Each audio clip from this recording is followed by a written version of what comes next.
우리가 인생을 살아가다 보면 다양한 문제들을 다 겪습니다.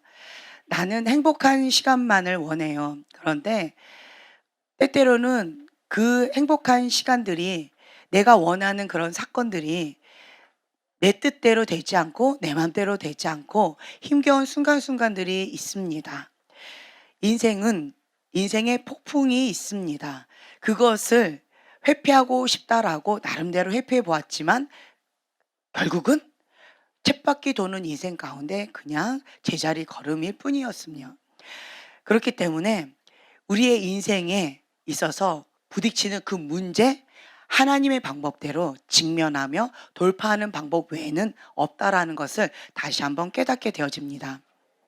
우리 안에 있는 문제, 우리 안에 있는 상처, 그것이 문제가 아니라 반응하는 사람의 마음밭, 나의 태도에 문제가 있다라고 말씀드리고 싶어요.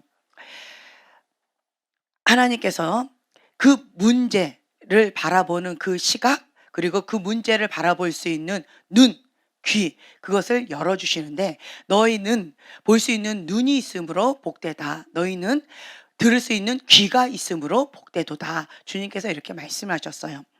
선교사님 말씀 가운데 참 인상적이었던 말씀이, 창고 안에 팔리지 않은 물건들이 가득 차 있는 것 때문에 마음이 많이 상해 있었어요. 그 다른 사람을 도와주겠다라고 정말 애쓰면서 중간에서 선한 일을 하겠다고 했는데, 그런데 그것이 오히려 화가 되어져서 그 물건들이랑 그 재정이나 이런 모든 책임을 선교사님이 감당을 하셔야 되는 그런 어려움에 처해져 버린 거예요. 그래서 창고 안에 정말 저희 본당에 뭐 반만하다고 하셨나요? 거기에 물건들이 가득 차 있는 거죠. 그러한 상황 가운데 마음이 참 첩첩한 그런 상황이었어요. 딱 느낌이 욥의 마음이었을 것 같아요. 욥의 마음으로, 주님, 내가 선한 마음으로 주님의 뜻 가운데 순종하면서 나갔는데, 그런데 이런 어려움이 생겼어요. 마음이 첩첩합니다. 이 물건들을 어떻게 해야 될지. 맨날 쥐똥만 치우고 살고 매일같이 이거 어떻게 해야 되나 낭망하는 그런 마음 가운데 어떻게 해야 됩니까? 이러고 있는데 친구들이 찾아옵니다. 친구들이 찾아와서 하는 말, 무슨 말일까요? 욥의 친구들처럼 동일하게 얘기해. 너는 실패자다. 너는 선교사도 아니다. 너는 패배자다. 너는 인생 끝났다. 라고 하는 저주의 말만 퍼붓습니다. 그러더니 모든 친구들의 그 모임이나 그 사회 속에서 왕따를 시키는 거예요. 너는 실패자다. 너는 선교사도 아니다. 너는 패배자다. 그러한 시간을 15년 동안 겪으면서 참 마음이 힘겨웠어요. 그런데 하나님 앞에 악을 악으로 반응하지 않았어요. 주님, 제가 하나님 앞에 신실하게 나아간다라고 나름대로 한 것 같은데, 내가 하나님 보시기에 무엇인가 흠이 있나요? 뭔가 잘못된 길로 가고 있었나요? 뭔가 하나님 보시기에 내 마음의 중심 가운데 하나님께서 뭔가 해결해야 될 어떤 것이 있나요? 그래서 이러한 상황들이 벌어진 건가요? 하는 그런 어려운 마음이 있을 때에 주님께서는 그 같은 상황에 그 지역에 있는 사람들을 보내주셔서, 같은 상황인데, 우와, 갑부구나. 우와, 재벌가구나. 우리나라에 물건 없이 판매하는 사람들이 대부분인데, 대다수인데, 그런데 물건을 이렇게 창고 가득 싣고 판매를 하다니, 당신은 신뢰할 수 있는 자다. 당신은 갑부다. 그래서 당신이 하는 말은 나는 무조건 믿겠다. 그러면서 본인들의 친구들을 소개시켜 주고 본인들이 그 PR을 하면서 장사를 할 수 있도록 그렇게 연결을 시켜 줬다라고 하는 간증을 여러분들 들으면서 어떤 생각이 들으셨나요? 같은 물건이었어요. 같은 상황이었어요. 그런데 누구의 눈에는 실패자다. 누구의 눈에는 와, 부자다. 재벌가다. 당신은 무슨 말을 하든지 나는 신뢰할 수 있는 그런 자다. 참 신기하지 않으세요? 성경에도 이러한 사건이 있습니다. 골리앗이 등장했어요. 그럴 때 이스라엘 백성들은 와, 우리는 죽었다. 우리는 끝났다. 골리앗이 등장했기 때문에 우리는 끝났다 하고 벌벌 떨면서 싸우려고 하지도 않았어요. 시도 자체도 하지 않고 벌벌 떨면서 우리는 죽었다. 골리앗이 하나님의 이름을 망령되이 일컬으면서 저주하고 있음에도 불구하고 한마디 대꾸도 하지 못하고 벌벌 떨면서 그렇게 눌려 있었어요. 그런데 다윗의 눈에는 똑같은 사건인데 다윗의 눈에는 다르게 보였어요. 만군의 여호와의 이름을 망령되이 일컫는 저 개는 누구냐? 이스라엘 백성에게는 골리앗이 커다란 장군으로 우린 다 죽었다, 우리는 끝났다라고 하는 것으로 보였는데요. 그런데 다윗의 눈에는 그 똑같은 골리앗이 망령되이 일컫는 개가 짖고 있다, 저 개의 혀를 끊어버려야 되겠다라고 하는 마음으로 정말 하나님께서 주시는 의로운 분노로 가득 차서 만군의 여호와 이름으로 나는 너에게 나가노라 라고 하면서 단번에 끝내버립니다. 너는 칼과 창으로 나오지만 나는 만군의 여호와 이름으로 나간다 라고 하면서 평상시에 본인이 가까이 지냈던 물맷돌 5개를 가지고 담대히 나아갑니다. 같은 상황이에요. 같은 문제예요. 그런데 누구의 눈에는 그것이 실패자로, 누구의 눈에는 그것이 위기가 기회가 되어지는 그러한 상황으로 보여진다라고 하는 거죠. 왜 그럴까요? 하나님께서 우리에게 주셨던 말씀 가운데, 자, 제가 그냥 봉독해 드릴게요. 마태복음 13장에 나와 있는 말씀인데요. 14절, 15절, 16절의 말씀 제가 봉독해 드리겠습니다. 너희가 듣기는 들어도 깨닫지 못할 것이요 보기는 보아도 알지 못하리라. 이 백성들의 마음이 완악하여져서 그 귀는 듣기에 둔하고 눈은 감았으니 이는 눈으로 보고 귀로 듣고 마음으로 깨달아 돌이켜 내게 고침을 받을까 두려워함이라 하였느니라. 그러나 너희 눈은 봄으로 너희 귀는 들음으로 복이 있도다. 아멘. 네. 주님께서는요, 볼 수 있는 눈, 들을 수 있는 귀가 있는 자가 복되다라고 말씀하셨어요. 그리고 그것을 허락지 않는 이유, 뭐라고 방금 말씀하셨나요? 마음이 완악하다. 마음이 완악하다라고 하는 것은 이 완악함, 완고함, 이 완고함은 매일의 삶 속에서 하나님의 말씀을 거부하는 마음이에요. 매일의 삶 속에서 하나님께서 말씀하셨어요. 근데 그 말씀을 거부하는 거예요. 그 거부하는 마음이 완고한 마음입니다. 그 완고한 마음에 악한 마음이 플러스가 되어지면 그것을 완악한 마음이다 라고 표현합니다. 근데 주님께서 이 백성들의 마음이 어떻다고요? 완악해서 볼 수 있는 눈, 들을 수 있는 귀를 허락지 않으신대요. 왜냐? 마음은 완악한 그 상태로 눈과 귀가 열려서 깨닫고 고침을 받을까 두려워한다, 두려워하신다라고 하셨어요. 그렇기 때문에 여러분들은요, 볼 수 있는 눈, 들을 수 있는 귀가 있는 자가 복되다. 심령이 가난한 자는 복이 있나니 천국이 저희 것이며. 다시 한번 이 말씀이 깨닫게 되어집니다. 심령이 가난해야 돼요. 심령이 가난한 자, 마음이 가난한 자는요, 겸손하게 될 수밖에 없어요. 마음이요, 부유한 자, 심령이 가난하지 않으면요, 마음이 교만하게 되어져 있습니다. 네. 겸손한 자는 하나님의 은혜가 따라요. 하나님의 은혜가 따릅니다. 그래서 은혜 안에서 주님의 돕는 손길들이 많이 붙게 되어집니다. 위기가 기회가 되어진다라는 거죠. 그리고 또한 이 겸손한 마음 가운데 여호와를 경외하는 마음이 있는 자는, 그런 자는 하나님의 축복을 받습니다. 은총이 따릅니다. 은총은요, 손을 대는 것마다 잘 되는 그런 은총이 있습니다. 왜 그러느냐? 그 마음의 중심에 하나님을 사랑하는 마음과 하나님 앞에 두렵고 떨리는 마음이 있는 거예요. 다른 말로요, 하나님은 사랑이시요 하나님은 공의 하나님이세요. 하나님은 사랑이시기 때문에 하나님을 너무나도 사랑합니다. 하나님 한 분만을 사랑하는 거예요. 그리고 또한 하나님은 거룩한 분이세요. 하나님은 공의의 하나님이세요. 심판의 하나님이십니다. 그렇기 때문에 그 심판대 앞에 날마다 두렵고 떨리는 마음으로 하나님 앞에 사는 삶이에요. 여호와를 경외하는 자, 그 경외하는 자 대표적인 인물이 요셉으로 우리가 뽑고 있죠. 내가 하나님 앞에 신실하게 나아가는 것처럼 나는 느껴지는데 상황은 계속 나락으로 떨어집니다. 그러할 때 하나님, 내가 뭘 잘못했다고 나한테 이렇게 하십니까? 저 왼수 저주해 주세요. 저 왼수 목을 꺾어 주세요. 라고 하면서 저주를 퍼부었던 것이 아니었어요. 요셉은 어떤 마음으로 나가느냐? 하나님을 사랑하는 자, 하나님을 기뻐하는 자, 하나님의 부르심 가운데 합당하게 나아가는 자, 그 뜻 가운데 있는 자들에게는 반드시 하나님께서 합력해서 선을 이루신다. 모든 것은 다 하나님의 뜻 가운데 있다. 사람이 아무리 자기의 길을 계획한다 할지라도 그 발걸음을 인도하시는 분은 하나님 한 분이시다라고 하는 것을 믿었어요. 다른 말로요, 하나님을 신뢰했다라는 거죠. 네, 나의 인생을 죽이시는 자도 하나님이시요 살리시는 자도 하나님이시다. 나를 저주하시는 자도 하나님이시요 나를 축복하시는 자도 하나님이시다. 나의 인생을 그 자체를 하나님께 그냥 드린 거예요. 그냥 나를 던진 거예요. 그렇기 때문에 나는 피조물로서 창조주 하나님께서 너는 감옥에 가라. 네, 주님. 하나님의 뜻이라면 내가 감옥에 가겠습니다. 감옥에서도 신실하게 여호와를 경외하는 마음으로 하나님 앞에 예배를 드렸다 합니다. 나는 하나님 앞에 사는 자이기 때문에 상황이, 환경이 바닥에 처한다 할지라도 나는 하나님 앞에 예배를 드립니다.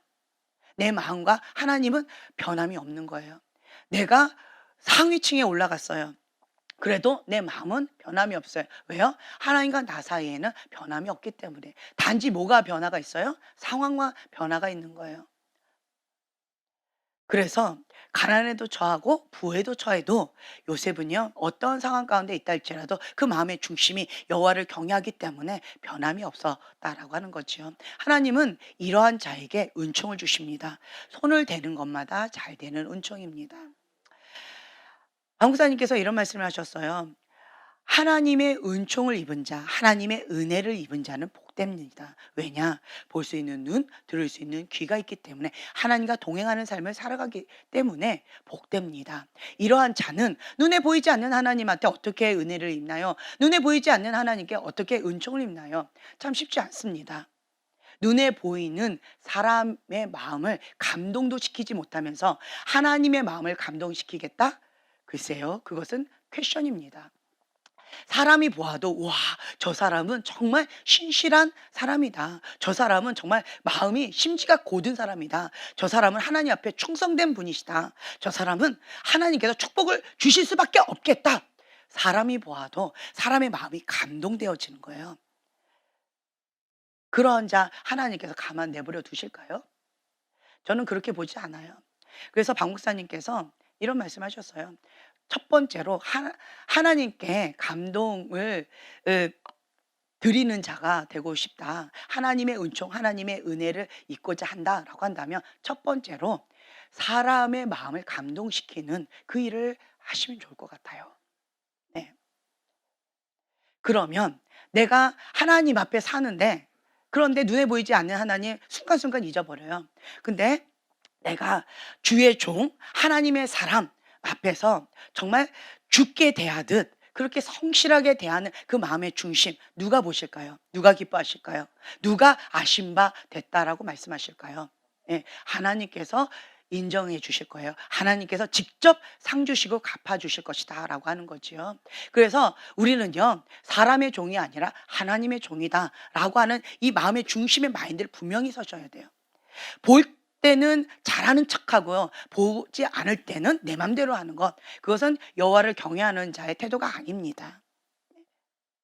그건 가면을 쓴 거예요. 회칠한 무덤인 거예요. 그러한 모습, 하나님을 경외하는 자의 모습이 아니다라고 하는 거죠. 우리는 주의 종이다라고 하는 그 정체성을 분명히 가지세요. 제가 여러분들에게 계속 말씀드리죠. 여러분들은 평신도 사역자입니다라고 계속 말씀을 드려요. 나는 주의 종이다. 나는 사람의 종이 아니라 주의 종이다. 내가 있는 그 현장에서 하나님의 그 뜻 받들어 그 사명, 그 소명을 다해서 하나님께 영광을 돌리겠다라고 하는 그 사명을 가지고 살라는 거예요. 그것이 평신도 사역자의 기본 마인드다, 정체성이다라고 하는 거죠. 그래서 나는 사람의 종이 아니라 사람의 눈에, 사람의 인정받기 위해서 하는 것이 아니라 하나님의 눈에 보기에 하나님 마음 중심 가운데 인정받기 위해서 하나님의 사랑받는 합당한 자로 하나님 마음에 합한 자다라고 하는 칭찬받고 싶어서, 착하고 충성된 종이다라고 하는 칭찬받고 싶어서 상 주시는 분은 하나님이시기에 하나님 앞에 사는 자예요. 그러한 자가 여호와를 경외하는 자다라고 저는 말씀을 드리고 싶어요. 저는 하나님께 겸손함으로 은혜를 받는 그 삶 가운데 살고 싶고요. 여호와를 경외하는 자로서 하나님의 은총 가운데 살고 싶습니다. 네. 그렇다라고 한다면 여러분들은요, 첫 번째로 바꿔야 될 것이 무엇이냐? 생각이에요. 생각을 바꿔야 돼요. 첫 번째로 생각을 바꾸려면 눈을 바꾸셔야 돼요. 눈. 여기가 뭐라고 말씀드렸죠? 계시의 문이라고 말씀드렸어요. 이 계시의 통로입니다. 이 계시의 통로인데요. 계시가 들어오는 통로이기도 하지만, 영의 통로이기도 하지만, 또 반대로요, 생각의 통로이기도 합니다. 사단이 이 여기에다가 잡초들을 이렇게 놔요. 쭉정이들을 이렇게 놔요. 그러면 그러한 잡다한 사단이 주는 생각들을 그래 맞아라고 생각해 버리면 받아들이는 거예요. 그러면 사단의 생각 가운데 이미 내 생각과 마음은 사로잡혀 버리게 됩니다. 그럼 행동하는 것은 누구의 앞잡이 노릇을 해요? 사단의 앞잡이 노릇을 하게 되어진다라고 하는 거죠. 그래서 사단아, 내 뒤로 물러가라. 너는 하나님의 일을 생각지 아니하고 사람의 일을 생각하는도다. 마땅히 사람으로서 당연한 일이에요. 사람으로서는 그것은 당연하고 100%, 200%, 300% 맞는 말이에요. 그럼에도 불구하고 그것은 사람의 일이다. 하나님의 사람은요, 그 중심 사고가 하나님 중심적인 사고방식으로 살아야 돼요.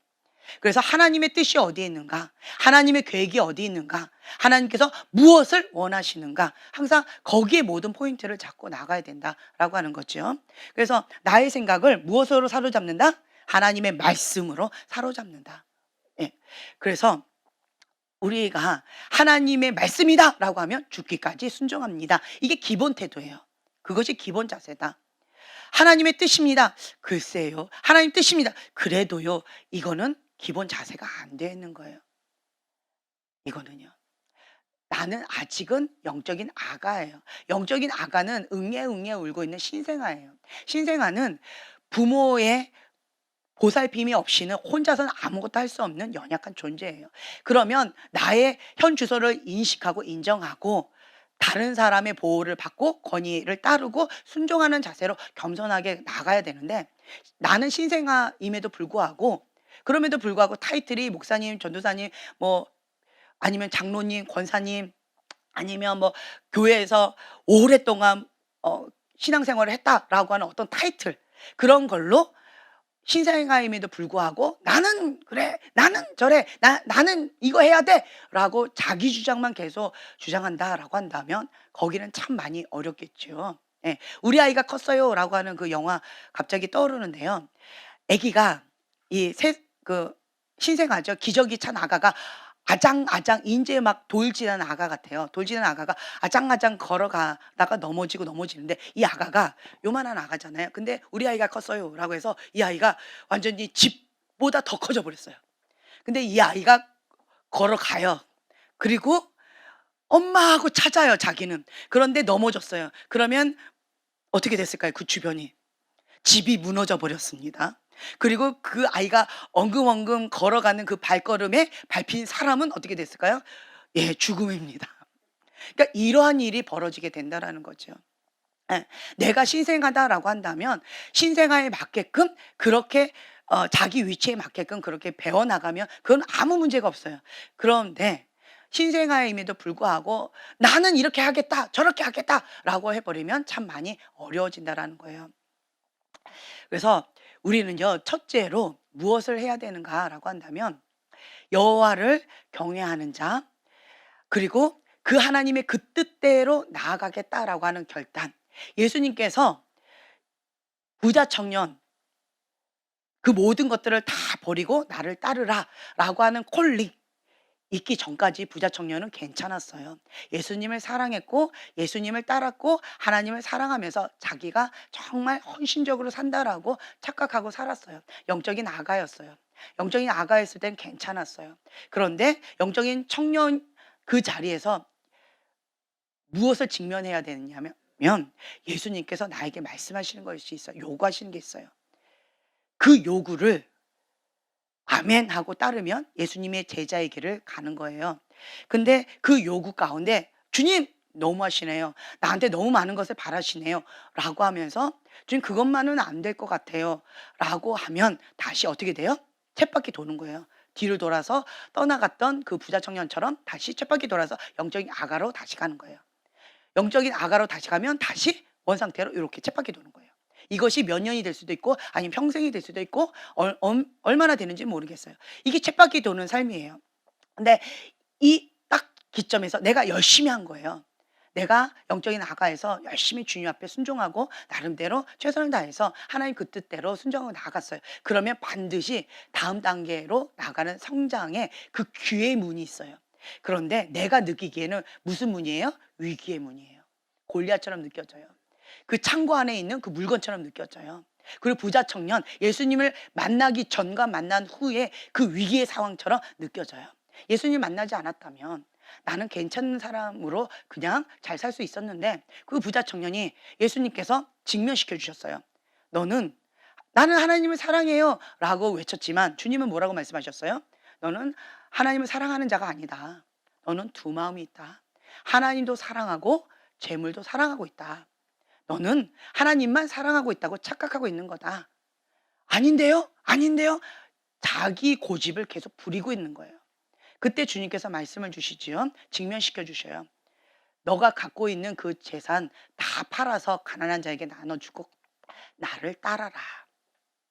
정말로 하나님 한 분만을 사랑한다라고 하는 그 말의 고백처럼 그 부자 청년이 신실하게 그랬다라고 한다면 이 위기가 기회가 되어져서 다음 단계로 딱 넘어가는 영적 청년의 시즌으로 넘어가게 되어지는 거였어요.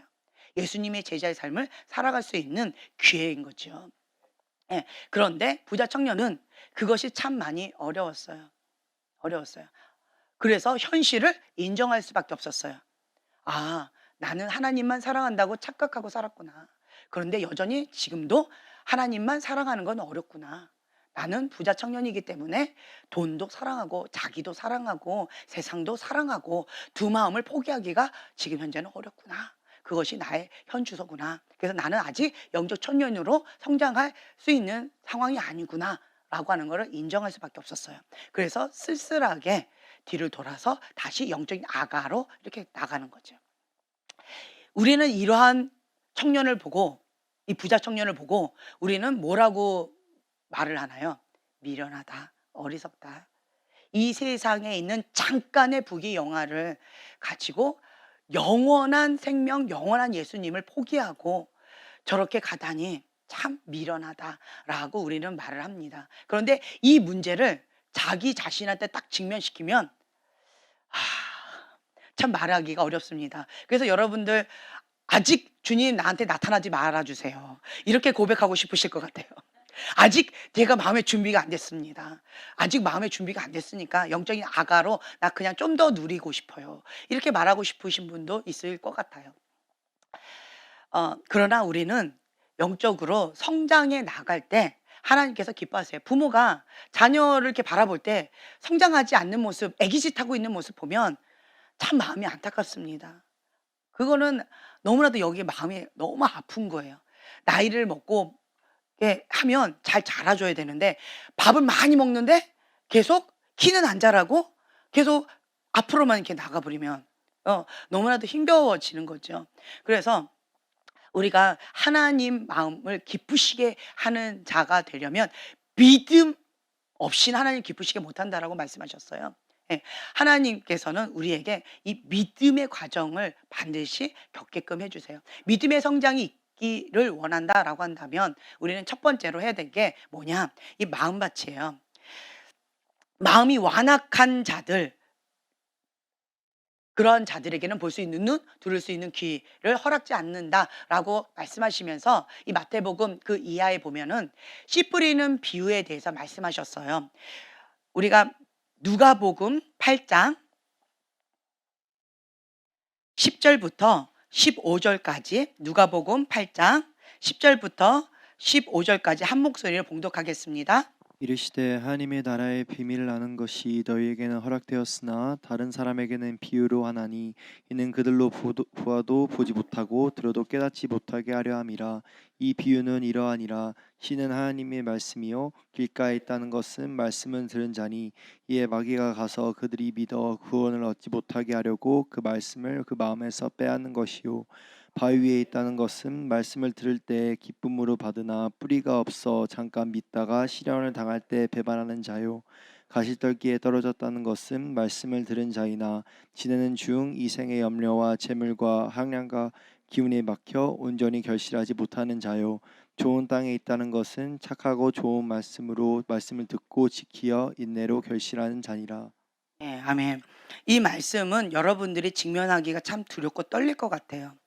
이 말씀을 그대로 풀어드린다라고 한다면 길가밭, 돌짝밭, 가시덤불밭이 있다 말씀을 주셨어요. 근데 이 길가밭은요, 여러분 아셔야 될 게 뭐냐면 기도 시간에 자는 거, 그리고 말씀 시간에 자는 거, 말씀과 기도 시간에 졸거나 자는 것, 그거는 길가밭이에요. 길가밭은 무엇을 얻지 못한대요? 구원을 얻지 못한다. 길가밭은요, 구원을 얻지 못하게 하기 위해서 한 귀로 말씀이 들어갔다가 한 귀로 나가버리는 거예요. 잠자는 영 가운데서 이 말씀이 이 새겨지지 못하도록 길가밭이에요. 왜요? 사단이 그 말씀을 그 자리에서 바로 뺏어버리는 거예요. 무엇을 얻지 못하게? 구원을 받지 못하게. 그래서 말씀 시간, 기도 시간, 예배 시간에 잠자는 사람들 보면요, 이 목적을 가지고 사단이 하고 있는 거예요. 그러면 어떻게 해야 될까요? 깨어 있어야죠. 깨어 있어야 돼요. 그러면서 그런 사람들은 이렇게 얘기해요. 목사님의 말씀이 자장가처럼 들려서 목사님의 책임입니다. 뭐 이렇게 한다면 뭐 할 말은 없지만 할 말은 없지만 예, 이 길가밭은요, 구원을 얻지 못하게 한다라고 하는 거예요. 그래서 마음에서 빼앗는 거다. 이 두 번째는 바위예요. 돌짝밭. 이 돌짝밭은 뿌리가 들린 거예요. 뿌리가 들렸다라고 하는 것은 이게 보면은요, 뿌리가 들려서 여기저기 방황하는 사람들이 있어요. 이 교회 저 교회 다니고요. 그리고 직장도 이 직장 저 직장 떠돌아다니는 사람이 있어요. 그런 사람들 근본 뿌리를 보지요. 뭐냐? 마음밭이요, 돌짝밭이에요. 돌짝밭은 뭐냐? 이 뿌리를 못 내리는 건데, 이 뿌리를 못 내린다라고 하는 거는 권위의 보호를 받지를 못하는 거예요. 말씀의 기반 가운데 뿌리를 견고하게 내려야 돼요. 그래서 우리가 백향목처럼 견고하게 튼튼한 나무로 100년 뭐 1000년 묵은 나무처럼 그렇게 견실하게 자라나가야 되는데, 그런데 권위의 보호를 받지 못해요. 말씀의 기반 가운데 뿌리를 못 내리는 거예요. 말씀을 살아내지 못하는 거예요. 말씀의 영양분을 받지 못하는 거예요. 그러니까 조금만 나한테 딱 걸려버리면 아이 싫어 딱 그냥 넘어가는 거예요. 아이 싫어 하고 딱 다른 데로 그냥 이동해 버리는 거예요. 문제만 딱 터지면 회피하는 거예요. 그런 사람은 이 돌짝밭이에요. 돌짝밭. 그래서 내 마음 가운데 권위의 보호를 받으셔야 돼요. 이 돌짝밭은 유리하는 별처럼 떠돌아다니는 그 저주가 있어요. 유리하는 별 하면 딱 떠오르는 인물이 있죠. 누구예요? 가인이에요. 가인. 가인은 하나님 앞에 대적했어요. 하나님을 대적하고 권위에 대적을 했어요. 권위에 대적하는 자, 하나님의 권위에 대적하는 자, 교만한 자, 거역하는 자, 대적의 영이 있는 자에게 내려지는 저주가 뭐다? 유리하는 별이에요. 떠돌아다니는 별이에요. 예, 방황하면서 여기저기 떠돌아다니는 거예요. 그러한 자는 이 돌짝밭, 말씀의 기반 가운데 뿌리를 못 내려서 그 말씀으로 영양분을 받지 못해서 자라지 못한다. 왜요? 마음이 완고해서 그래요. 마음이 딱딱해서 그 말씀이 안 들어가는 거예요. 하나님 뜻입니다. 그런데요, 이게 안 통하는 거예요. 그리고 그 뿌리가 들렸어요. 왜 들렸어요? 권위에 뿌리가 견고하게 내려서 자라야 되는데 권위에 들어가지 못한 거예요. 그러면 뿌리가 들려서 권위의 보호를 받지 못해서 그러면 어떻게 되어져요? 금방 시들어 죽게 되어진다라고 하는 거죠. 그래서 잠깐 믿다가 시련을 당할 때 배반하는 자요. 이런 자들은 뭔가 시련이 있으면, 뭔가 문제만 터지면 언제든지 다른 데로 이동할 마음의 준비를 하고 있다. 그것은 환경의 문제가 될까요? 외부의 문제가 있을까요? 아니면 내부의 문제일까요? 그렇죠. 내 마음밭이 돌짝밭이라서 그런 거예요. 그래서 이러한 자는요, 어떤 문제만 딱 터지면 바로 이렇게 폴짝폴짝 메뚜기처럼 폴짝폴짝 뛰는 그러한 저주가 있다라고 하는 거예요. 자, 세 번째는요, 가시떨기예요. 가시떨기. 이 가시떨기는 이생의 염려와 재물과 향락이다. 그 기운에 막혀서 온전히 결실하지 못한다. 예, 이런 것 때문에 뭐가 생겼냐? 쓴뿌리가 생겨요. 쓴뿌리가 생겨서 자기도 더럽게 하고 다른 사람도 더럽게 하고 하나님의 은혜의 자리로 못 가게 합니다. 이 쓴뿌리. 그 쓴뿌리의 그 근은 뭐예요? 이생의 염려와 재물과 향락의 기운이에요. 자기 사랑이에요. 내가 원하는 대로 안 됐다라는 거예요. 자기 욕심이에요. 자기 야망이에요. 내가 원하는 대로 안 이루어 주신 하나님 싫다는 거예요. 하나님, 저 사람 왼수 저주해 주셔야 되는데 하나님 사랑하신대. 그러면서 그들을 축복하래. 그럼 내 안에 뭐가 올라와요? 분노가 와요. 화가 올라와요. 이제 그러면서 쓴뿌리가 생겨져요. 저 사람이 나한테 상처를 줬어요. 그렇기 때문에 나는 이에는 이, 눈에 눈 하면서 그렇게 하고 싶은데 하나님께서는 그런 쓴뿌리다. 그걸 버려라 라고 하는데 참 그것이 쉽지 않아요. 용서하지 못하는 마음, 분노하는 마음, 그리고 하나님 말씀을 즐거이 순종하지 못하는 마음, 그러한 마음은요, 이 쓴뿌리로 인해서 조금 잘하는 듯 하다가 기운이 막혀버려요. 그리고는 결국은 예, 말라 비틀어 죽게 되어진다. 이 혼적인 영역 가운데 자기 욕심, 자기 야망, 내가 원하는 그 소원 들어주지 않는 하나님, 이것 때문에 쓴뿌리, 상처, 아픔, 고통, 여기에서 허덕이는 사람들이 있어요. 이런 사람들은 그러한 밭 가운데 말씀의 씨앗을 뿌렸습니다. 자, 열매가 어떻게 되어질까요? 열매를 기대하나요? 열매를 기대하지 못하나요? 열매를 기대하지 못합니다. 이러한 자는요, 아무리 뭔가를 선대해 줘도 오게티를 정확하게 발견을 합니다. 그러니까 고양이 같아요. 어떤 부분에 고양이 같아요. 9번 잘해 주고 1번 실수하면 그러면 앙심을 품고 해코지를 하는 왼수가 되어지는 그런 경우들이 있어요. 그렇기 때문에 이 쓴뿌리가 많은 사람들, 쉽게 상처를 받는 사람은, 그런 사람은 여기 가도 상처받고 저기 가도 상처받고 자기는 피해자다, 나는 상처받았다라고 외치고 다니지만 결국은 뭐예요? 하나의 상처를 받았지만 나는 무한으로 상처를 주고 있는 상처 공장인 거예요. 말로 상처를 받았어요 라고 하는 사람은 나는 지금 현재 뭐로 상처를 주고 있어요? 말로 상처를 주고 있어요. 나는 어떤 사람이 저렇게 무례함으로 상처를 받았어요 라고 하는 사람은 뭐로 지금 현재 상처를 주고 있어요? 무례함으로 다른 사람을 나는 하나 받아놓고 나는 10배로 100배로 1000배로 그렇게 상처를 주고 있다는 거예요. 그런데 누구만 몰라요? 나만 몰라요. 내가 이거를 몇 년 동안 이렇게 외쳐도 입으로는 하는데 머리랑 이 가슴은 따로 놀고 계시는 분들이 너무 많아요. 그건 그거고 나는 예외예요. 나는 그렇지 않아요. 나는 달라요. 이렇게 말씀하시는 분들이 있는데 그런 사람이 뭐다? 마음이 완고한 거예요. 마음이 딱딱한 바위 같은 거예요. 그 말씀이 하나의 말씀이 안 들어가는 거예요. 그래서 여러분들은요, 마음을 완고하게 하지 않으셔야 돼요. 겸손한 마음. 겸손한 마음, 심령이 가난해야 돼요. 심령이 가난한 이 겸손한 마음이 있어야 은혜가 부어져요. 은혜가 부어져야 그래야 여기 촉촉하게 부어지면서 회개의 영이 부어져요. 회개의 영이 임해야 하나님께서 주시는 볼 수 있는 눈, 들을 수 있는 귀가 열리기 시작합니다. 그렇지 않으면요, 마음이 이 쓴뿌리, 상처, 그 높은 마음 이걸로 인해서 은혜를 못 받고요. 계속 뭐라 그러냐, 독을 품어요. 독을 품으면서 쓴뿌리 가운데 나도 더럽게 하고 다른 사람도 더럽게 해요. 나를 해치고 다른 사람도 해치게 해요. 그러면서 그 사람은 뭐라고 계속 외칠까요? 저 사람이 나빠요. 이 사람이 나빠요. 저런 사람은 나빠요. 이런 환경 때문에 그랬어요. 저런 것을 계속 원망하고 불평해요. 그런데 하나님께서 그거를 내버려 두신대요. 왜 그럴까요? 이스라엘 백성 내버려 두셨어요. 왜 그럴까요?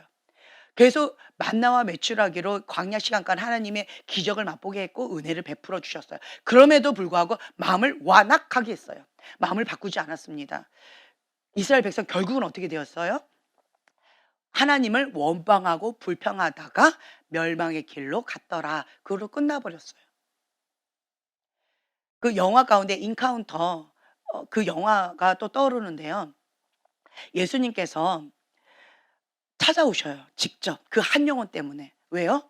할머니가 그 손주 놓고 그렇게 간절하게 영혼 구원을 위해서 기도하셨어요. 그래서 이 사람이 죽기 직전이었어요.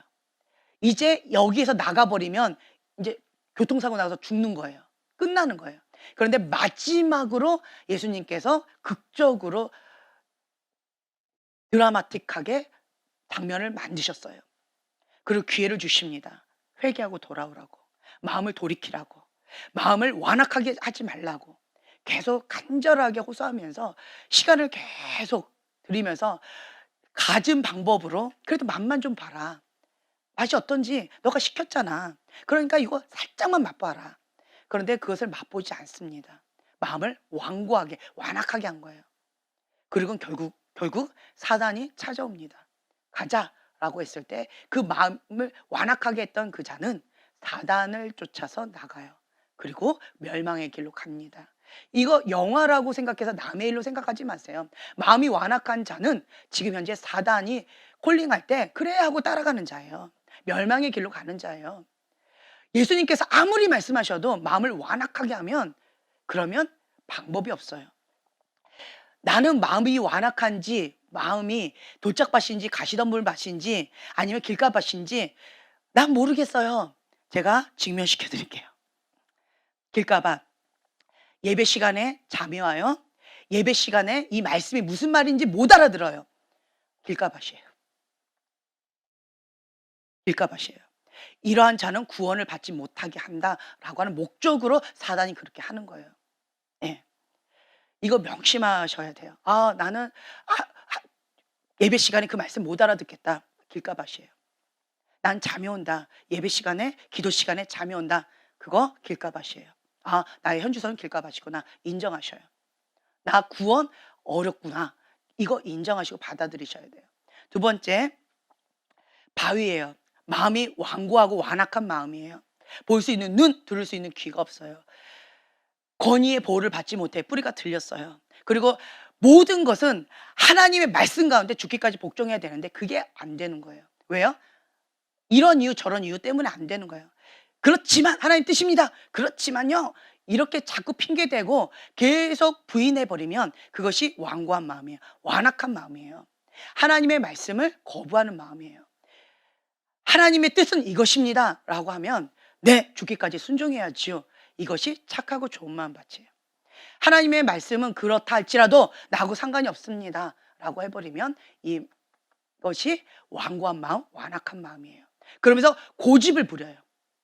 하나님 이거 안 들어주시면 나는 안 합니다 하고 계속 그렇게 고집을 부려버려요. 그럴 때 사단이 쓱 찾아옵니다. 내가 너 도와줄게. 내가 인도해 줄게.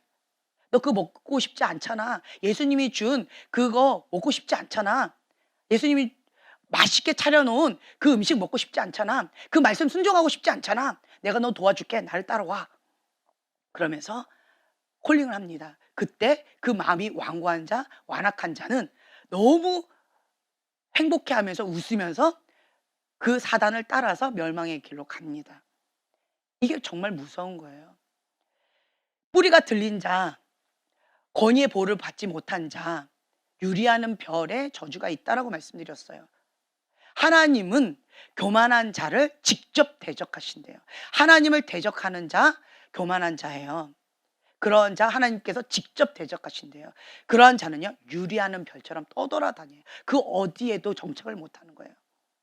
그래서 여러분들이 나는 직장에서 폴짝폴짝한다.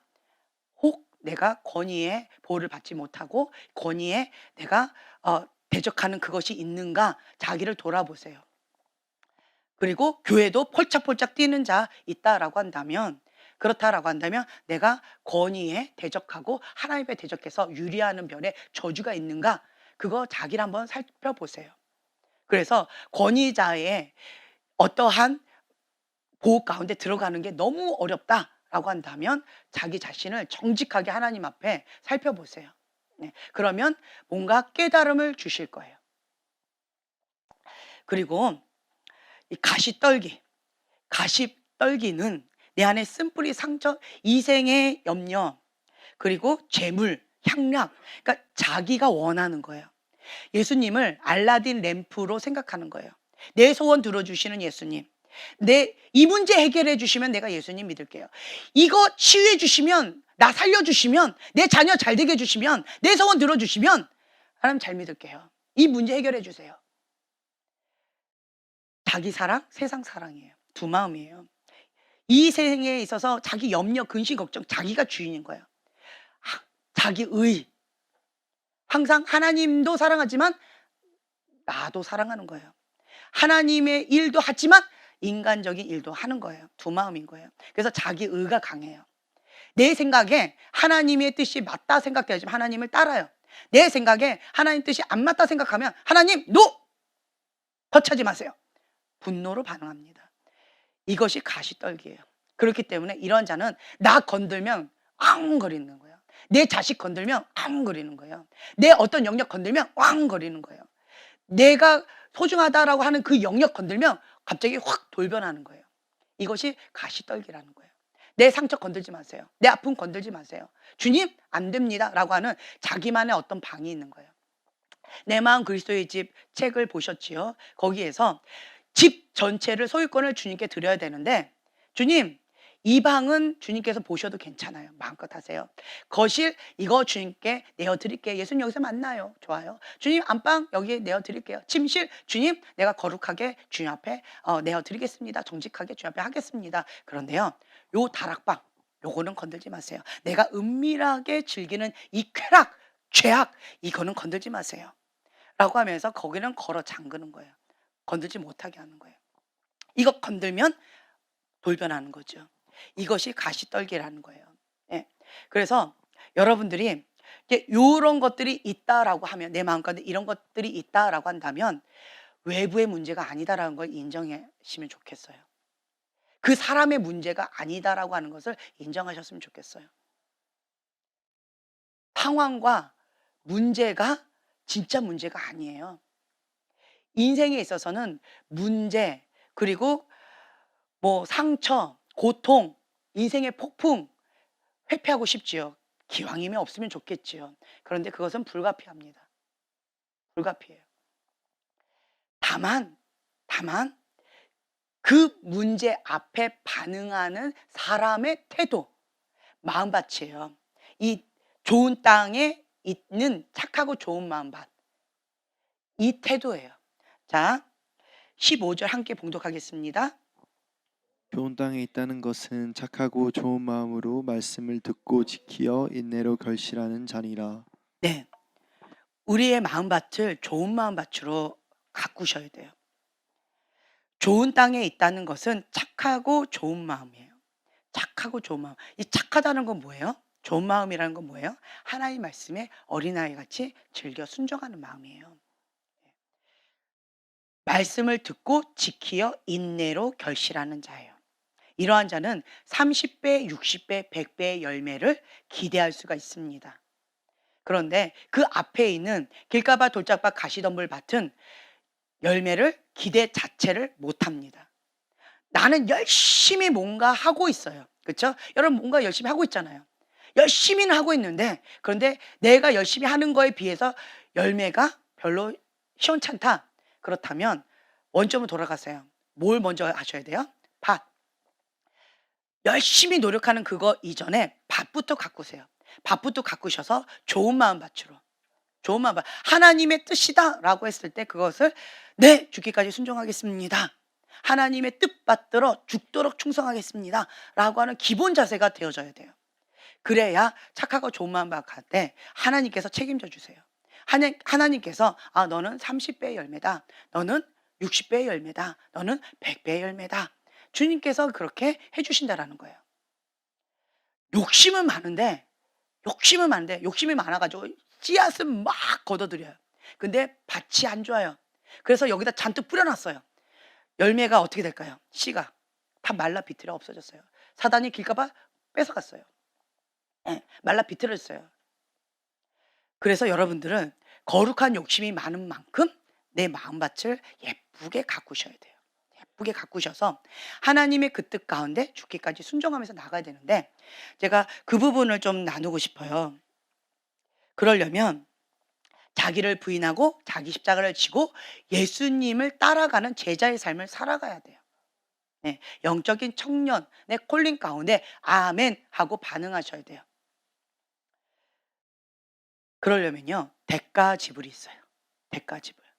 거저되지 않습니다. 주님께서는 넓은 길로 가는 자가 많다, 좁은 길로 가는 자는 적다 말씀하셨어요. 멸망의 길로 가는 자는 많다, 멸망의 길을 찾는 자는 많다. 그러나 생명의 길, 좁은 길, 예수님의 그 십자가의 길로 가는 자는 적다라고 말씀하셨어요. 그만큼 쉽지 않다는 거예요. 대가 지불이 만만치 않다는 거예요. 불의 연단, 물의 연단, 그것을 감당하는 거 쉽지 않다는 거예요. 그럼에도 불구하고 주님의 그 말씀 가운데 순종하면 불가능하지도 않다. 아멘.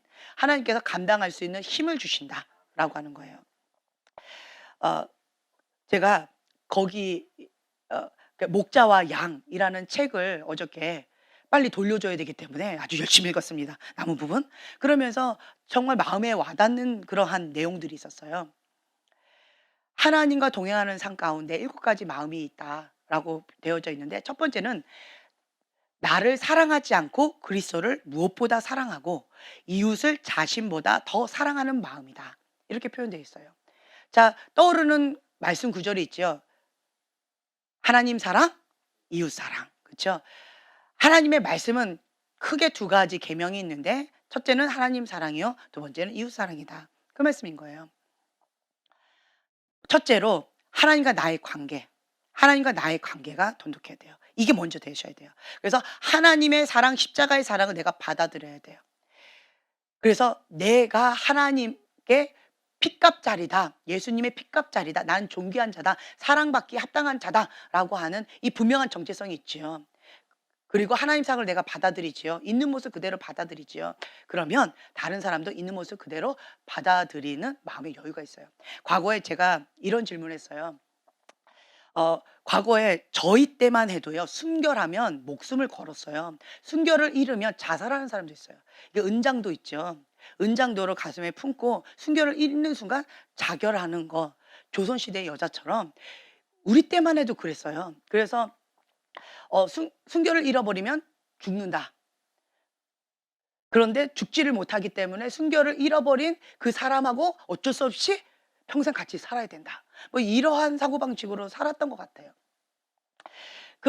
그랬는데, 근데 이제 제가 그래서 어떤 분한테 이렇게 질문했어요. 청년들한테 질문했어요.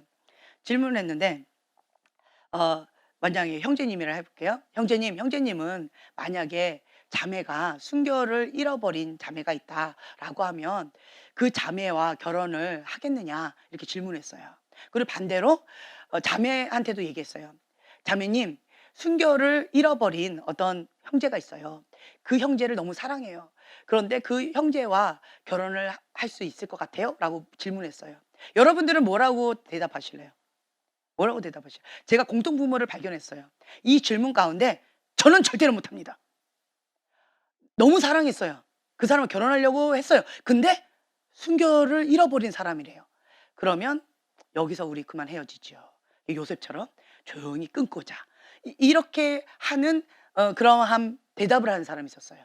반대로요. 순결을 잃었다고요?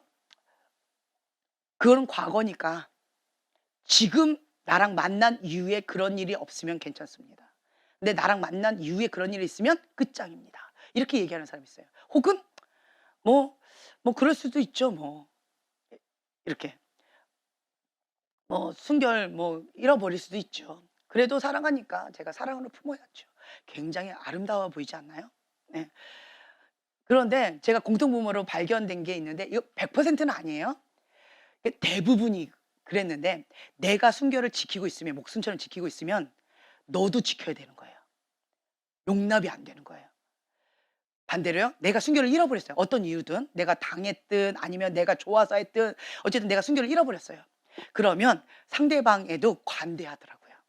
그래서 어쩔 수 없죠. 하지만 내가 지금 현재 이 사람을 만난 이후로 순결을 지키고 있기 때문에 다 자기 기준이더라고요. 그렇기 때문에 이 사람도 나를 만난 이후에는 절대로 안 되는 거예요. 근데 제 삶의 대답, 정말 "나는 사랑하니까 모든 걸 다 사랑을 품어야죠." 이렇게 말했던 그 사람은 내가 지금 현재도 이 사람도 사랑하지만 저 사람도 사랑하고 있는 거예요. 그렇기 때문에 뭐 다 좋은 게 좋은 거죠. 그런 마음 가운데 굉장히 마음이 관대하더라고요. 네. 제가 이거를 공통분모로 발견을 했어요. '아, 다 자기 기준이구나. 자기 기준이구나.' 여러분들은 뭐라고 대답하실래요? 이런 것들이 있더라고요. '내가 하나님 앞에 죄인이다. 내가 괴수 중에 괴수다.'라고 하는 것을 인정하고 인식하고 '하나님의 십자가의 사랑으로 내가 죄 사함을 받았다.'라고 하는 것을 받아들이죠. 내 죄가 1만 달란트인 거예요. 1만 달란트 탕감을 받은 거예요. 1만 달란트 탕감을 받았기 때문에 다른 사람들의 죄는 100 데나리온처럼 느껴지기 때문에 관대해지더라고요. 관대해져요. 그런데 반대로요. 내 죄가 내 죄가 그냥 100 데나리온처럼 느껴져요. 그러면 다른 사람의 죄가 1만 달란트처럼 느껴져요. 그렇기 때문에 용납이 안 되는 거예요. 제가 이거를 깨닫게 되어졌어요. 죄의 크기가 아니었어요. 내가 하나님의 사랑을 받아들인 만큼이에요. 내가 하나님의 사랑을 받아들여서 그 죄 사함을 누리는 만큼이에요. 그만큼 내가 관대해진다라고 하는 걸 제가 깨달았어요. 하나님의 사랑을 내가 받지요. 그러면 내가 사랑받는 자다라고 하는 그 사랑받는 자의 그 자염을 내가 누렸지요. 그러면 다른 사람에 대해서도 사랑하는 마음이 자연스럽게 흘러가요. 그리고 내가 하나님 앞에 존중받았지요. 그러면 다른 사람에 대해서도 존중하는 법을 배우게 되어져요. 내가 하나님께 배려를 받았지요. 그러면 다른 사람을 향해서도 배려하는 마음이 생기게 되어져요. 하나님은 그러면 제가 다르게 질문해 볼게요. 누구는 배려하고 누구는 배려하지 않고 누구는 사랑하고 누구는 사랑하지 않나요? 누구는 이만큼 사랑하고 누구는 요만큼 사랑하시나요? 하나님 그런 분이신가요? 뭐의 차이일까요? 나의 차이예요. 내 마음밭이에요. 내 마음밭이 길가밭 돌짝밭 가시덤불 밭이니까 하나님 사랑 못 받아들이는 거예요. 하나님의 배려를 못 받아들이는 거예요. 하나님의 존중을 내가 못 받아들이는 거예요. 하나님의 용서를 내가 못 받아들이는 거예요. 뭐 때문에? 내 밭이 길가밭 돌짝밭 가시덤불 밭이라서 그런 거예요. 근데 어떤 사람은요. 하나님의 사랑을 받아들여요. 하나님의 그 용서하심을 받아들여요. 하나님의 그 존중을 받아들여요. 하나님의 그 배려를 받아들여요. 왜요? 내 마음밭이 100 데나리온이 아니고 1만 달란트 빚진 자로서 주님의 사랑 없이는 난 살아갈 수가 없는 거예요. 향료값을 깨뜨렸던 마리아처럼. 예수님의 사랑이 전부인 거예요. 예수님의 용서하심이 전부인 거예요. 주님 없이는 나는 살아갈 수가 없는 거예요. 그래서 그거를 달라고 요구하고 있는데 주님께서 사랑을 베풀어 주신 거예요. 이 향료값을 깨뜨렸던 그 마리아에게 예수님께서 제자들보다 더 특별히 데리고 다니셨나요? 특별하게 뭔가 애정을 표현하셨나요? 특별하게 뭔가를 더 주셨나요? 아니에요. 다만 이 마리아가 주님 앞에 향료값을 깨뜨리면서 주님 앞에 사랑을 고백하고 나는 다른 사람 다 저주했는데 예수님이 그냥 한 번 사랑의 손길로 해주셨어요.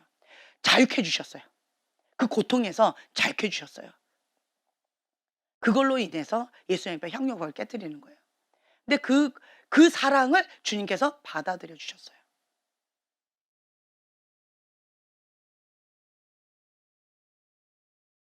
이 마리아의 마음밭이라고 저는 생각해요.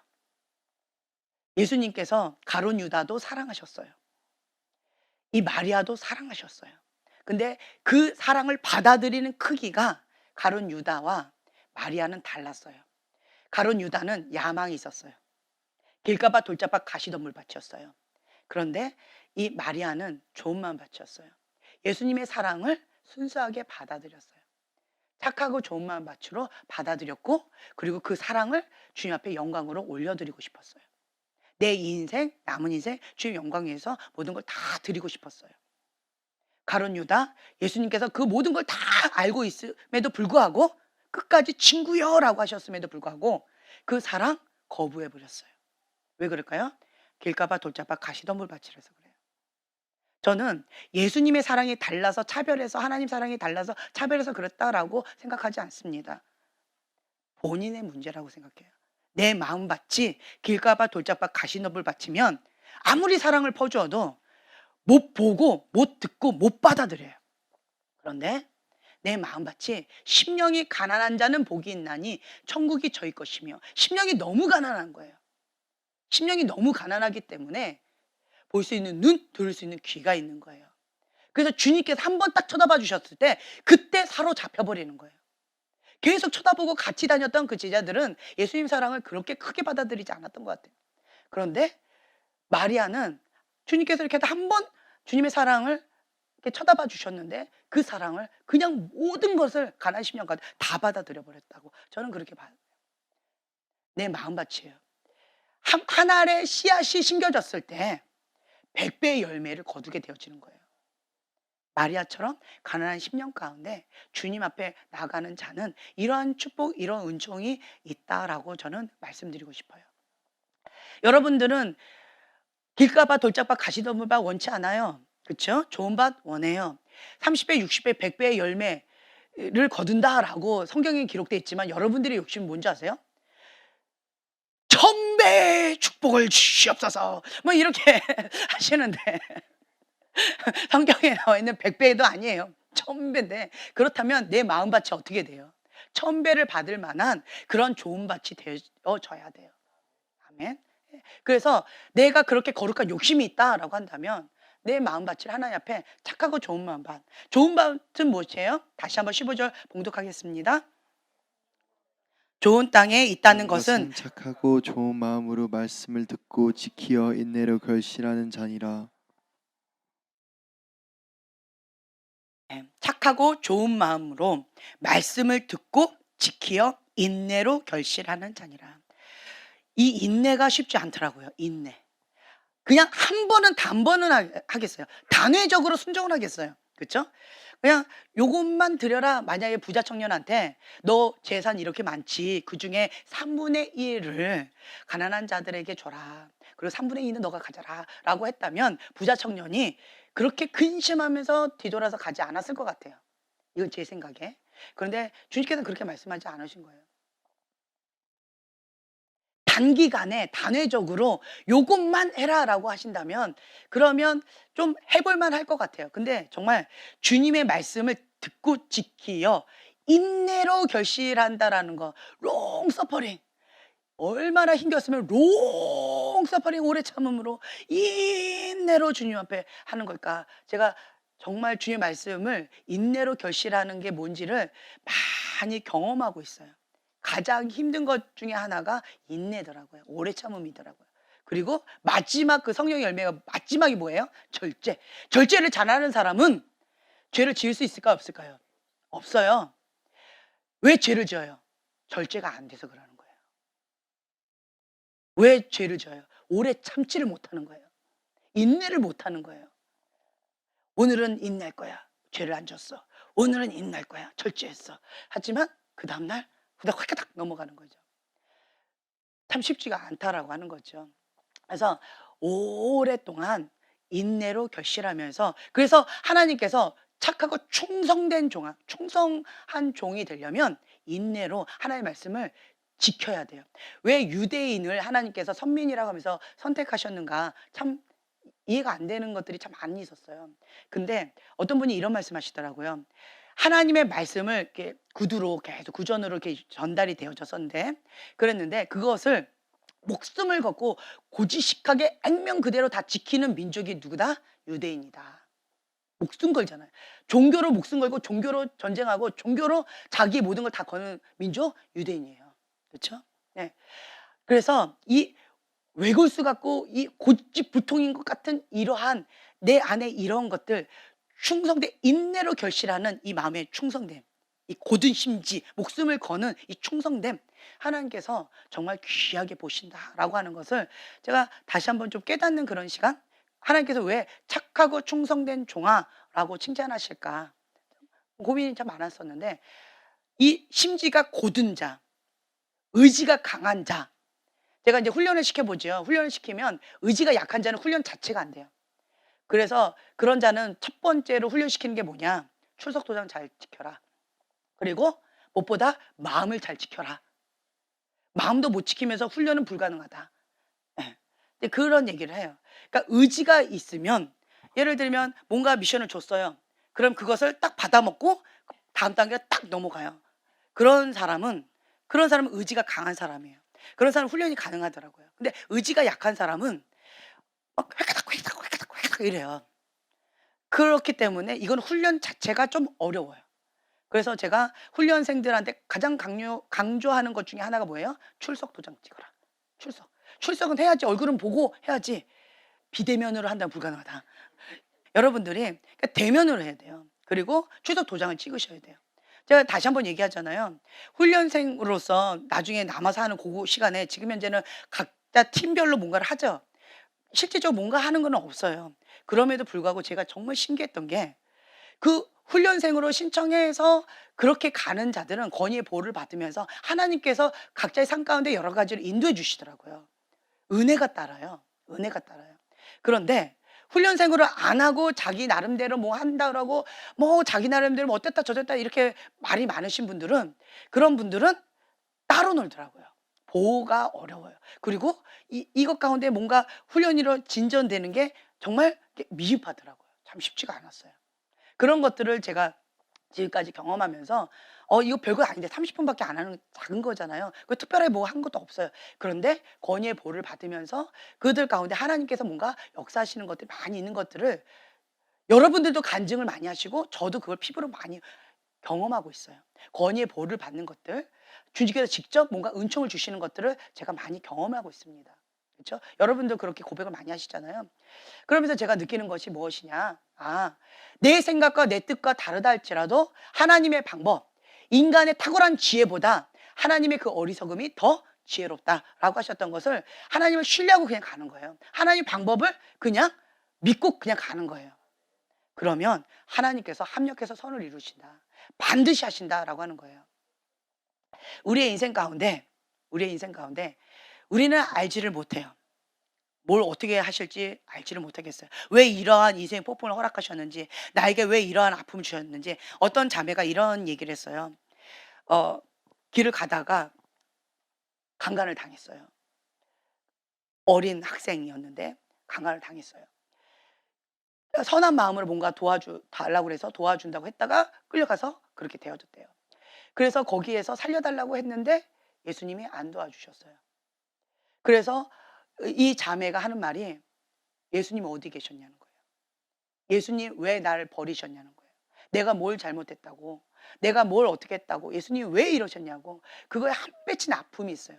그래서 자기 자신을 죽으려고 했다가 죽지 않고 지금까지 그냥 산 거예요. 왜냐? 자살하면 지옥이니까.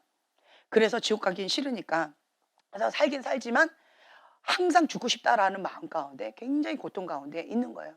그래서 하나님의 길을 가고는 있지만 항상 여기는 죽음이에요. 힘겨움이 있는 거예요. 그리고 항상 퀘션. 하나님 왜 그러셨어요? 하나님 왜 그러셨어요? 왜 나를 버리셨어요? 나를 왜 보호해 주지 않으셨어요? 내가 왜 이런 걸 당해야 돼요? 왜 이랬어요? 라고 하는 그 한맺힌 아픔이 있었어요. 그런데 이 자매가 나중에 어떻게 고백했냐면 그 이유는 내가 지금도 잘 모르겠어요.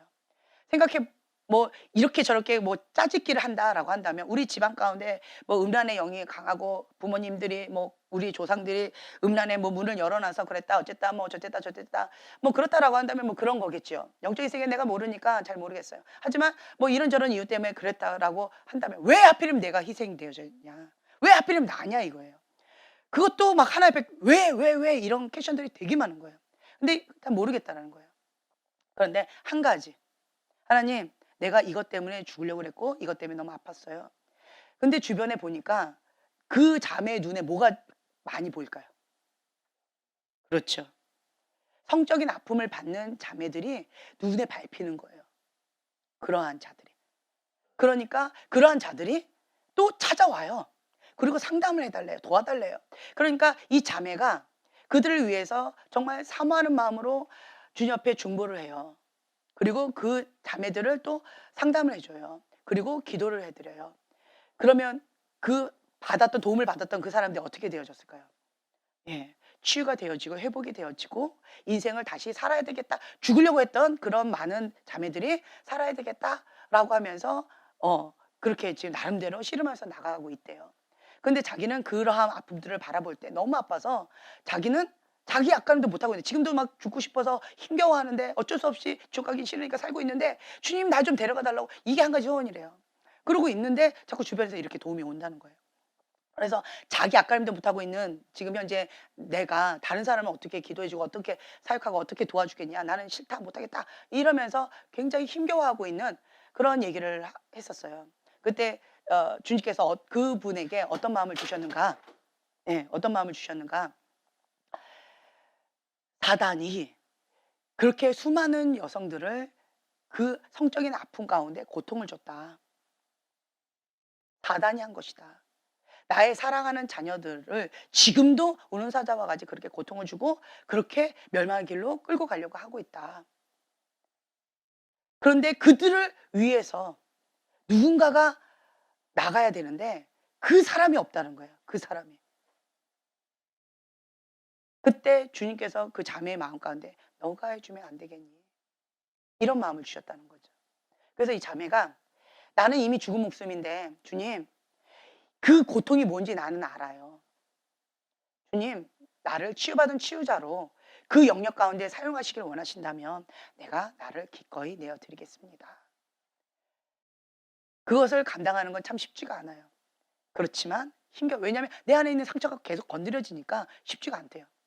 하지만 주님의 뜻이라면 내가 그들에게 도움이 될 수만 있다면 내가 하나의 미랄이 되어져서 썩어져 죽어서 그 영혼들을 하나님께로 올려드리는데 그렇게 쓰임 받기를 하나님 뜻이라면 내가 그렇게 하겠습니다.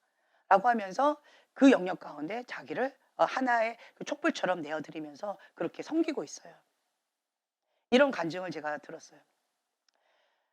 사단이 나를 죽이고 멸망시키기 위해서 그렇게 고통 가운데 눌렀지만 치유받은 치유자 되어지는 거예요. 이 아픔, 이 상처 이걸 하나님께 드렸어요. 그랬더니 하나님께서 그 영역 가운데 뭘 주셨어요? 권세를 주신 거예요. 그래서 예수의 이름으로 치유하고 예수의 이름으로 회복시키고 예수의 이름으로 자유케 하는 그 권세를 이 자매에게 주신 거예요. 그래서 보편적인 사람들이 기도하거나 치유하거나 뭔가 말을 했을 때 상담해 줬을 때 그 영향력은 미비해요. 근데 이 자매가 도와주면요. 파장이 달라요. 하나님은요. 그 영역 가운데 긍휼의 마음 있는 자를 사용하신다라는 거예요. 그래서 여러분들 지금 현재 하나님 나 왜 이런 고통을 주셨어요? 나 왜 이런 아픔이 있어요? 이런 질문들이 나름대로 있을 것 같아요. 그게 뭐예요? 가시던 물밭이에요. 그게 완악한 마음이에요. 나 이거 건드시면 난 못하겠어요. 권위자, 힘 있는 자 이렇게 해서 나 못하겠어요. 이게 완고한 완악한 마음이라는 거예요. 이런 이유 저런 이유 때문에 하나님 못하겠어요 라고 하는 것이 완악한 마음이라는 거예요. 하나님은 그럼에도 불구하고 순종하기를 원하세요. 그럼에도 불구하고 죽기까지 순종하기를 원하신다라고 하는 거예요. 누구를 보냈고 라고 했을 때 주여 나를 보내소서라고 할 자를 찾는다라는 거예요. 그것이 여러분들이에요. 치유받은 치유자 그리고 평신도 사역자. 하나님께서 그 영역 가운데 여러분들을 파송하기를 원하십니다. 아멘. 아멘. 그래서 나 지금 이것 가운데 아파요, 아파요. 이거 이제 그만하시고 이거 하나님께 올려드리고 기도를 좀 바꾸셨으면 좋겠어요. 하나님, 이 영역 가운데 고통받는 자, 사단한테 짓밟히고 있는 이런 자 자유케 해주고 싶어요. 쇠사슬 예수 이름 끊어버리고 자유케 해주고 싶어요. 감옥에 갇힌 자들 내가 자유케 해방시켜주는 자로 주님 나를 보내소서. 이렇게 여러분들 기도 제목이 좀 바뀌셨으면 좋겠어요. 수동적으로 하지 마시고 능동적으로 주여 나를 보내소서. 주님 감당할 수 있는 힘을 주시고 나를 파송하소서. 하나님과 함께 능력 있는 권세로서 나를 사용하여 주시옵소서. 좀 이렇게 기도하셨으면 좋겠어요. 오늘 아까 감사 기도 제목 가운데 하나님 나를 사용하여 주시옵소서라고 어떤 분이 이렇게 기도하셨는데요. 여러분 모두의 그런 고백이 되셨으면 좋겠어요. 여러분 지금 한번 가슴에 좀 손을 얹어 보세요. 내가 지금 현재 아픈 영역이 뭐예요? 고통받았던 그 영역이 뭐예요? 용서하지 못하는 그 영역이 뭐예요? 주님 말씀에 순종이 안 되는 그 영역이 뭐예요? 지금 그것을 입술로 하나님 앞에 올려드렸으면 좋겠어요. 성적인 영역이다. 그럼 주님 앞에 이 아픔을, 이 성적인 영역, 이 고통을 주님 앞에 올려드리겠습니다. 이 사건 주님 앞에 올려드리겠습니다. 경제 영역이다. 그러면 주님 이 경제 영역 주님 앞에 올려드리겠습니다. 자녀 문제다. 그럼 자녀 영역. 예, 나 자신을 사랑하는 거다. 내 쓴뿌리 상처 용서하지 못하는 마음이다. 권위자에 대한 아픔이다. 혹은 말로 인한 상처다. 어떤 거든. 정신질환이다. 우리 집안에 있는 그 저주다. 어떤 거든. 부모가 나를 버리고 떠났다라고 하는 거든. 내 배우자가 나를 배신했다. 아니면 내가 사랑했던 어떤 사람이 나를 배신했다. 나한테 고통을 줬다라고 하는 거든. 그 어떤 거든 지금 이 시간 주님 앞에 좀 올려드렸으면 좋겠어요. 주님, 내가 그 영역 가운데 치유받은 치유자로 주 앞에 쓰임받기를 원합니다. 나를 사용하여 주시옵소서. 그 고통 가운데 얼마나 힘겨운지 저는 압니다. 간접, 직접 경험함으로 나는 그 고통이 무엇인지 압니다. 사단이 짓밟고 죽이고 멸망시키려고 했던 그 영역이 무엇인지, 그 아픔과 고통이 무엇인지, 죽지 못해 사는 인생이 무엇인지 저는 압니다. 주님, 저를 치유받은 치유자로 사용하여 주시옵소서. 이 아픔, 이 고통, 이제 한 맺힌 이 아픔을 주 앞에 올려드리겠습니다. 주님, 받으시고 그 영역 가운데 나를 하나님 영광 위하여 사용하여 주시옵소서. 이거 하나님 앞에 올려드리지 않으면 쓴뿌리로 나도 더럽게 하고 다른 사람도 더럽게 합니다. 나도 죽이고 다른 사람도 죽이는데 내가 앞장서게 되어집니다. 나는 그거 원하지 않는데 주님, 이거 주님 앞에 올려드리겠습니다. 입술을 열어서 여러분 하나님 앞에 지금 현재 고백해 주셨으면 좋겠어요. 주님, 이 영역 구체적으로 얘기하세요. 어떤 영역 주님 앞에 올려드리겠습니다. 그 사람, 그 사건, 그 문제, 그 고통, 나의 부모, 내 인생 망쳤던 그 형, 그 선생님, 그 목사님, 주님 앞에 지금 이 시간 올려드리겠습니다. 내 마음 안 들어주셨던, 내 소원 안 들어주셨던, 내 엄마 데려갔던 하나님, 주님 앞에 하나님 용서하고 하나님 대적했던 거 회개하고 주님 앞에 올려드리겠습니다. 그리고 내 엄마 주님 앞에 올려드리겠습니다. 그리고 그 영역 가운데 나를 사용하여 주시옵소서. 주님, 치유받은 치유자로 나를 사용하여 주시옵소서. 이제 더 이상 핑계대지 않겠습니다. 내 마음밭이 길가밭, 돌짝밭, 가시덤불밭 가운데 내가 더 이상 주님 앞에 완고한 마음, 완악한 마음으로 원망하고 불평하다가 이스라엘 백성처럼 멸망의 길로 갔더라. 저 그거 원치 않습니다. 주님 앞에 죽기까지 순종하다가 착하고 충성된 종아 칭찬받으면서 하나님께 영광 돌리는 삶 살기를 원합니다. 주님, 나에게 회개의 영을 부어주시고 가난한 심령을 주셔서 하나님 뜻받들어 죽기까지 순종하는 날마다 천국을 누리는 삶 살게 하여 주시옵소서. 감사드리며 예수님의 이름으로 기도합니다. 아멘.